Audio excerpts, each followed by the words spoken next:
Hi guys, today I'm going to show you how to do this quick and simple 60-second low bun hairstyle. I'm going to start by sectioning the hair into 3 and then I'm just going to pop that middle section into a ponytail using an elastic band.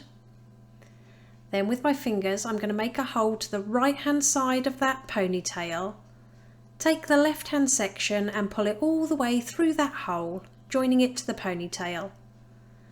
Then make a hole on the left hand side of the head, bring the right hand section through the hole and join it in with the ponytail. Pull everything tight and then divide that ponytail in 3 and create a simple 3-strand braid. Add some texture powder, I'll pop the one I'm using in the description below, then pinch and pull for some more texture and volume. Tie it off with an elastic band and then we're just going to roll that braid underneath until it meets the nape of the neck and then just hold in place and secure all the way around the outside with as many bobby pins as needed.